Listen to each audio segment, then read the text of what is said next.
Welcome back to KMMA. I'm Andy O. And I'm Khalil Deal. And we're going to be bringing you our final thoughts and predictions for the UFC Fight Night London tomorrow, along with taking a look at the fighters before they step into the cage. We're going to be starting with my boy, Nate Wood, against Morgan Charrier. Who do you got here, Real Deal? Man, I got to stick with Morgan Charrier here, man. These guys are both in great physical shape, but Morgan Charrier is really built. He's bigger and more muscular and more ripped than Nathan Wood. Actually, maybe not more ripped. Nathan Wood's pretty ripped too, but he's bigger and more muscular. I'll say that. You can see that he's a bit taller. I think it's because of the shoes or something, because Charrier is supposed to be a couple inches taller here. They both will have the same reach, though. I just think Morgan Charrier is tougher, man. I think he's just going to be the stronger guy. I think he's going to hurt Nathan Wood here by hitting him with some unorthodox strikes. It could be a flying knee, it could be an elbow, it could be a spinning back fist, it could be a kick. He's very unpredictable, Morgan Charrier, with his athleticism. He's very smooth out there, and like I said, he's been improving so much since he's been in the UFC. Like I said, the record of 20-10, most of those losses were in the amateur in his early career. He's then cleaned it up, and in the UFC is actually 2-1 since he's been in the UFC, with wins. And not that last knockout over Gabriel Miranda was a very nice one, and the split decision against Chepe, who's also very good. So I'm sticking with Morgan Charrier, man. I think he can pull it off. I think he wins this one by knockout or decision. How about you? Yeah, again, this is one of the two fights were the closest for me to call on the card. I'm still going with Morgan Charrier. I think he's going to end up cracking him with a couple more hard shots throughout the fight that are going to be kind of more moment winners.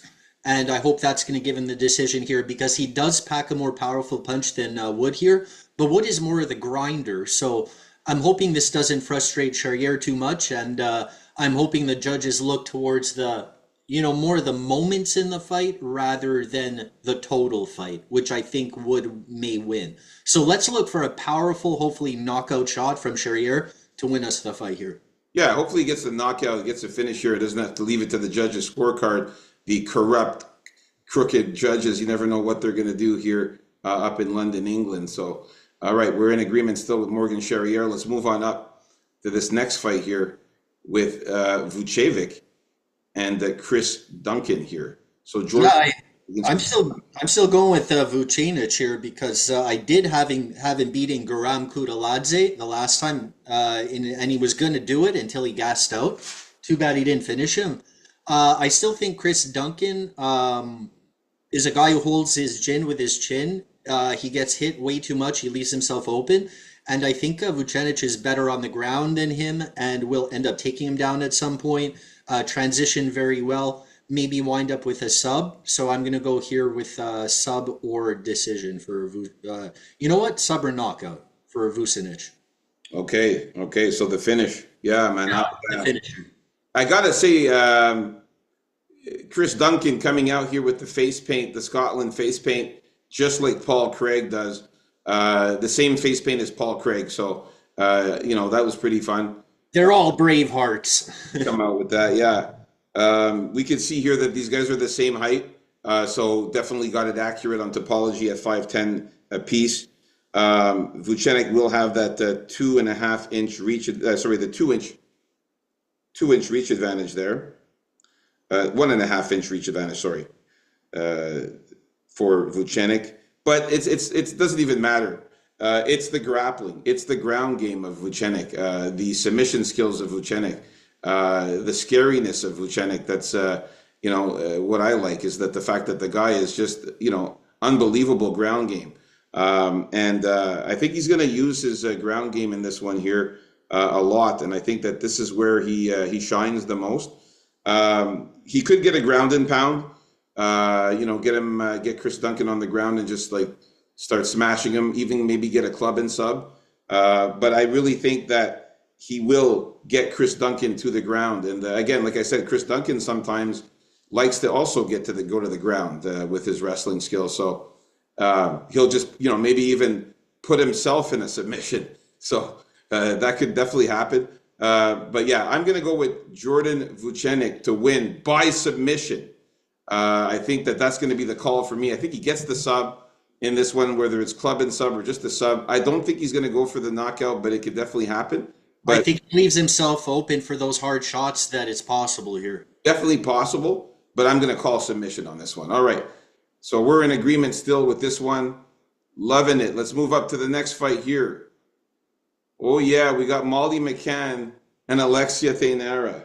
Here, I want to say on this shot, Molly McCann didn't seem to appreciate Alexia Teixeira's breath here at the Yeah. beginning. Yeah.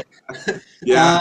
So I don't know if that's going to be part of Teixeira's strategy, getting in when they get into the cage by breathing on her a little too much. But, somehow I think she's going to go for those takedowns and put a lot of pressure on her, go for those takedowns. I predict Tainara gets a sub here on Molly McCann, who's never had the best groundwork, who's never had the best takedown defense. Her boxing is all right, but overall as a striker, I still think Tainara is better from what I've seen. I just hope she doesn't gas out by being too pumped up. But yeah, give me Tainara by sub. Yeah, nice, man. Yeah, that it was super funny, man. Like at the face-offs, Tainara was like she had her arms open wide like this, and she was like screaming, "Ah!" Yeah, And yeah. as she was screaming in the face of Molly McCann, Molly McCann went like this, as to say, like, "You got bad breath," you And know? they switched the shot to this more close-up shot just when she was finishing putting her hand up. So it took me a while to get it right here, Very but good picture there, man. I love it. Love the pick. And yeah, like Tainara, I think that's very insulting that she, that Molly is, saying that she's got bad breath there. I think that Tainara is going to be pissed off about that come Saturday and get her revenge, man. So you can see that they're the same height. As far as body type, there's nothing much to discuss in body type. I think that they're almost very similar in size. Tainara maybe slightly a little bit more muscular, a bit, but the size is very, very relatively the same. But the reach advantage for Tainara, she's got longer arms. She actually has a 5-inch reach advantage, which I think is going to be really good for her to piece up Molly McCann with her striking. And then when Molly McCann gets frustrated and tries to come in with her wild shots or try to come in close to try to do one of her elbows or spinning elbows or whatever she's going to try to do, I think Tainara right there will take her down when she does one of those wild things. And then Tainara getting her on. that's right. I forgot about those spinning elbows. Are we going to see a couple attempts at one of those wild swinging elbows? She's definitely gonna try it, man. Like Molly McCann, man. She's she likes to throw some wild punches and some wild spinning back fists and spinning elbows, whatever. And I think that's the moment where Tainara will duck one of those and take her down, shoot in and take her down at the right Yeah, moment, get her on the good ground. possibility. Yeah. And I think that that's where she can use her jujitsu and win by submission. Again, what I was wanting to mention again, we talked about it in the early predictions that Molly McCann has only lost by submission or decision. 3 submissions, 4 decision losses. So I really love the submission or decision for Alexa Tainara here. I think she definitely wins by one of those 2 ways. All right. So we're in agreement still with this one. Beautiful. Let's move on up to the next fight here. All right. Here it is. We got Gunnar Nelson against Kevin Holland, man. Again, this one here, you can see that physicality-wise, Kevin Holland is just much bigger, man. He's taller. He actually looks in very good shape, man. He's ripped there. He looks a bit more muscular. Gunnar Nelson, not in the greatest of shape, just looks like a regular guy, coming off the couch. Looks like a regular guy. I wouldn't go that far. He's got that dad bod, but he doesn't really care about it. It doesn't really matter for Gunnar Nelson how great of a shape that he's in, because his submission skills are just absolutely insane. Like, the guy goes out there specifically to get you down, specifically to submit you, and that's what he does. That's his skill. So it doesn't matter if he's out of shape. Once he gets to Kevin Holland on the ground and he starts moving around and doing his thing, I like the little belly there, the extra added weight for Gunnar Nelson to I was looking at that. I think it's also with the way he's standing, poking it out. possibly, but I Yeah. think a little weight there is going to help him to stay on top of Kevin Holland when he's doing his groundwork to get himself into a good position to get that submission. So I'm still going to pick Gunnar Nelson to win by submission here. I think Kevin Holland is terrible on his back on the ground, and we'll have to see if Kevin Holland keeps this fight standing and actually gives a shit and tries to beat him. If he does, Kevin Holland could possibly get a knockout or something on Gunnar Nelson. But if he fights the way he's been fighting recently, where he doesn't give a shit and goes out there and very lackadaisical and gets taken down, it could be a quick, easy night for Gunnar Nelson. I I don't think Kevin Holland prepares for guys before he fights them. He's been known to say this. Like I don't even watch them fight before I just get in there. He went in to fight De Ridder, not realizing that De Ridder was really good at submissions. He had no idea. Just went in there to fight him. Anyway, yeah, Holland looks all right here. He always does. To me, Holland looks the same as he did in his middleweight fight the last time as he does in this one, which is a welterweight fight. I don't think there's any real change here, actually. My worry here, my only worry here is Holland catching Nelson with some hard strike and knocking him out very early on in the first round because it's not even that I'm worried about Gunnar Nelson not being prepared because of the long layoff, blah, blah, because throughout his career, he's had this same kind of layoff. It never really made a difference. But at this point, it's maybe his reflexes are a tad off, right? So if he's going to get knocked out, it's going to be real early on before his reflexes adjust to a real fight again. But that's about it. If he can avoid that, I think he's going to get that takedown. He also has interesting takedown style, and I think he's going to be able to eventually find the sub on Kevin Holland once Kevin Holland realizes he's not a match for Nelson down there and starts kind of, not really caring anymore. So give me a Gunner by sub. Yeah, and to add, Sub or decision. yeah, to add to your point about the possible knockout for Kevin Holland, it's also that 9-inch reach advantage that can help him here get that knockout if he fucking flips him too far. And the fact that Holland is quick and he has snappy strikes, right? If his reflexes are off, man, and he misjudges one of those, Holland can crack him out. Like, I'm sure. Especially at welterweight, no doubt. Exactly. So we're in agreement with this one too. I'll say sub or decision as well for this one here too. All right, let's move on up to the next fight. All right, this fight here, Jan Blachowicz against Carlos Ulberg here. All right. Yeah, is it your turn? Yeah. Yeah. Yeah, here, I found Blachowicz to look really good here. I don't know about you. I also like the kind of shades or that wrap Ulberg has around his face. I thought, It's actually face paint. He was trying to yeah, like I wasn't really sure what that was at the beginning, but I think it looks kind of cool. yeah. Blachowicz was kind of intense here at the end, getting into his face. Ulberg was pretty stoic. I really feel Blachowicz is ready for this fight. It's not going to be an easy one. Just for you guys that have been betting a little on MMA for the past while, you have to know that Blachowicz, as a dog, has been making you sick money. Okay? So just remember that going to this. My pick is still going to be Ulberg.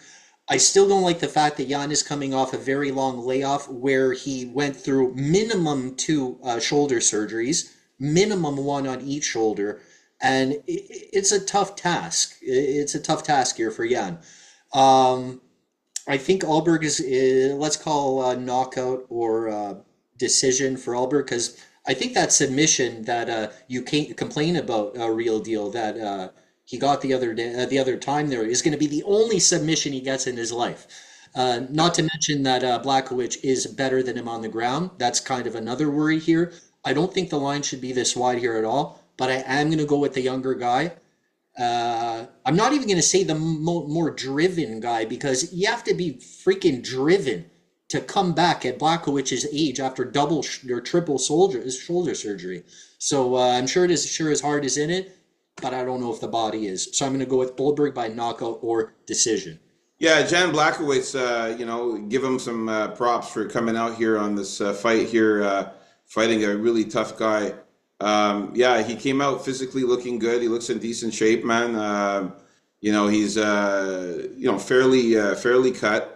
Um, but Carlos Ulberg, you could just see here the size difference here. He's just a more bigger guy, way more muscular, way thicker, way bigger.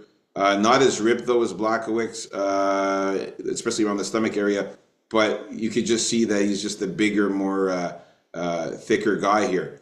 Now that face paint on his eyes there, I think he's coming out looking like Zorro a bit with the with the eyes painted up. Blachowicz was in his face trying to look at his eyes. He was actually trying to look into his eyes. It was pretty weird there. He was like moving in close, trying to look into his eyes, and Ulberg was just trying to look away and look down and not look at it, not look at him.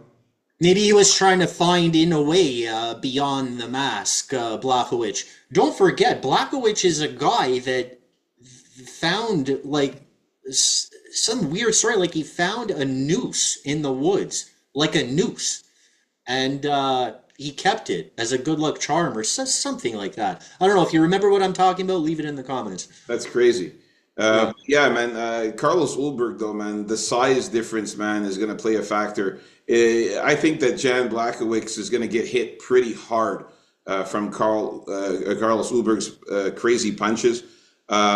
He's a counter striker, don't forget. He's not really a wild guy. Like, for example, if Blachowicz runs in at him like Menefield did, remember?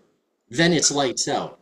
You Yeah. got, like, Olberg fights in a precise kind of counter striker way. Yeah, he does, but he does throw offensive strikes as well. He doesn't just sit Sure. there and wait. And like when he does throw one of those massive punches, it's gonna hurt Jan Blachowicz if he gets clipped, especially if he gets clipped around the chin area or in the face. It's gonna hurt him a lot. I like Carlos Ulberg to win by knockout or the decision in this one. He's the taller guy, bigger guy, stronger guy, younger guy. The age difference there, 8 years, 42 years old, Jan Blachowicz, man. I think he's going to, have a little bit of ring rust, not being in the ring for a year and 7 months there after that loss to Alex Pereira.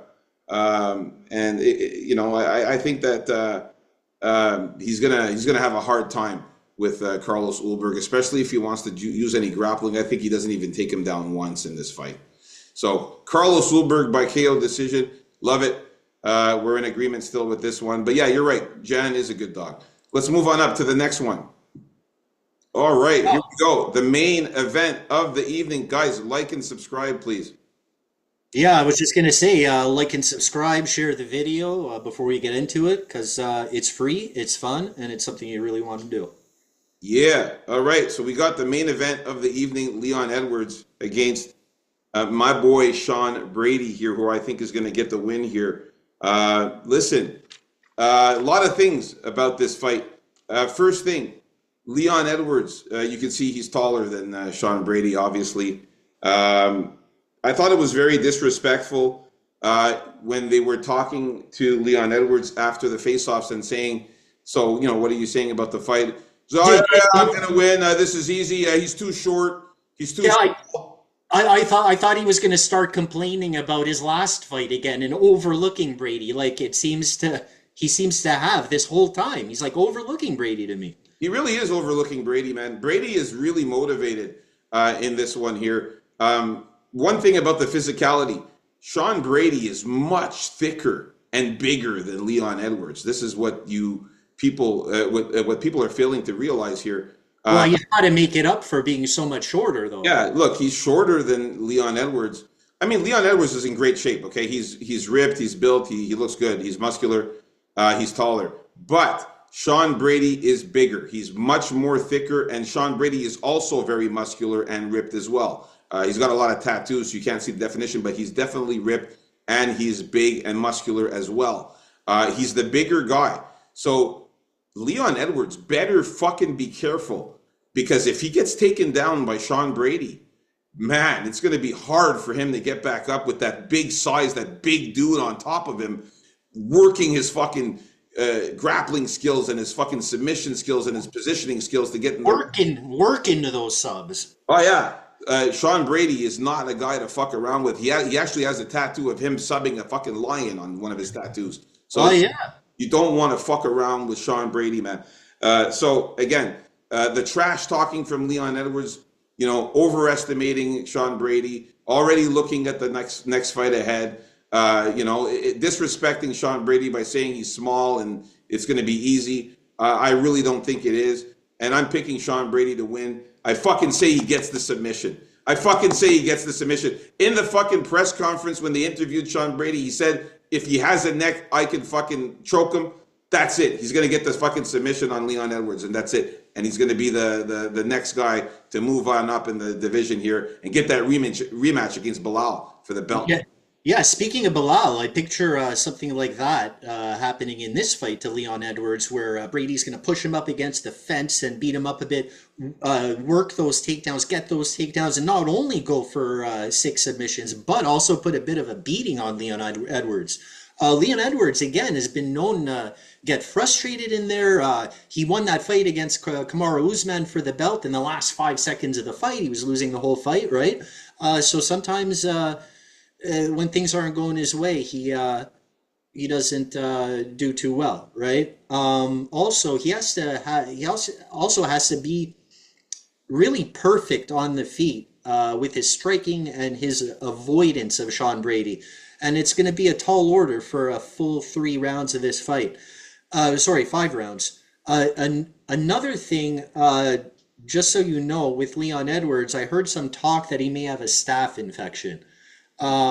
Me personally, I I don't really care much for staph infection talk. I don't even believe they cause a problem most of the time. I think they're more of an excuse for when the fighter loses. But that being said, sometimes, yeah, they have an effect. So for anyone that didn't know, Edwards may have a staph infection. Yeah. I'm not going to switch my pick or anything based on that. I don't really care at all. And yeah, so give me Sean Brady by by sub or decision. Nice. There you have it, folks. And one other thing I heard too from Sean Brady, actually I saw it on his Instagram. He's been practicing a lot his boxing, so I saw that on his Instagram. There, he was boxing all kinds there. So That's a good idea. yeah, so I have a feeling that he's not going to be as shitty of a boxer as Leon Edwards might think. All right, there you have it, folks. Our final thoughts, predictions, face-offs for the main card. Coming up next is our official bets. Toodle pip.